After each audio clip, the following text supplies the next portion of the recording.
I've been living here in Cambodia for 8 months now, and the ATM fees are slowly bankrupting me. I think it's time to finally open a bank account.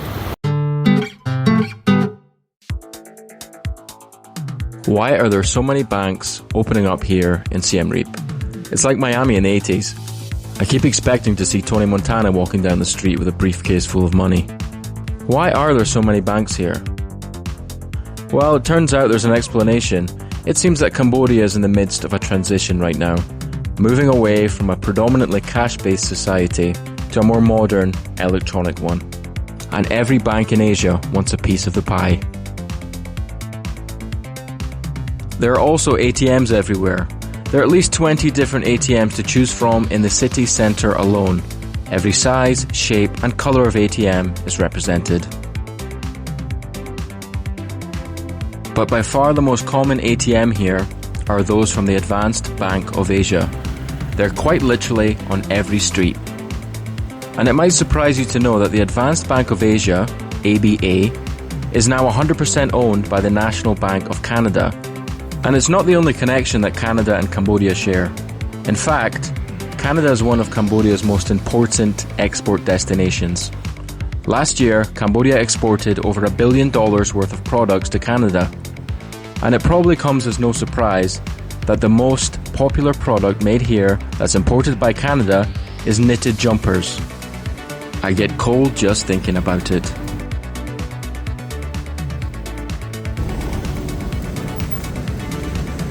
A lot of the ABA ATMs are inside rooms like this, with security guards stationed outside.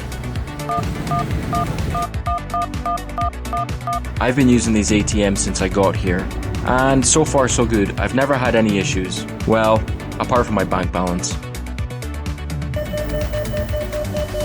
Large dollar bills here are hard to break, so I recommend you get used to using the local currency here. Okay, so I just withdrew $200 from my UK account. The ATM charged me 20,000 real, which is around $5, or around 2.5% of the total that I withdrew. And on top of that, my UK bank charges me 3%, which is another $6. So all in all, to withdraw $200, it cost me $11. This bank behind me is the most popular bank here with expats, and this is the one I'm going to try and open an account with. In order to open a bank account with ABA, I will have to go to the main ABA branch, which is down by the river. And before I do that, please subscribe to the channel so you don't miss part 2 of this video series, which will just be me driving around the city looking so cool it doesn't even make sense, with this song playing on a continuous loop.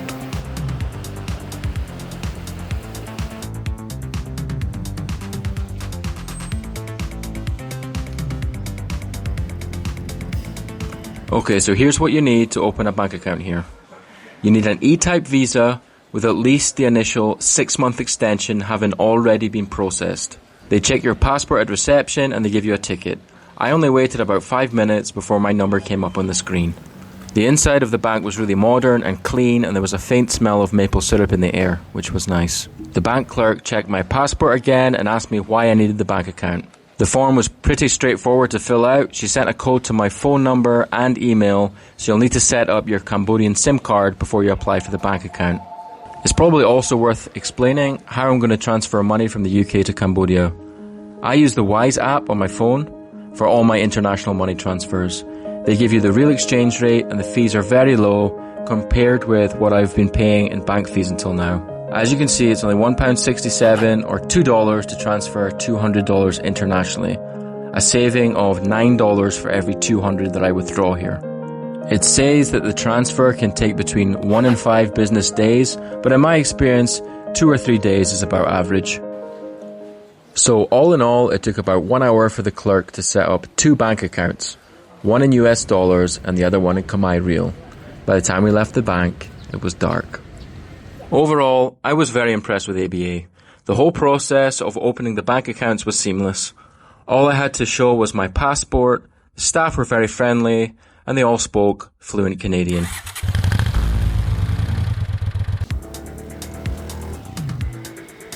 The only thing left to do is to decide how I'm going to spend all the extra money I'll have. now that it's not being wasted on bank fees. My daughter could really use some new books. We're homeschooling her right now, and it would be a shame if she fell behind the other kids her age. Then again, on second thoughts, she can always just read the drinks menu. That's how Scottish people learn to read.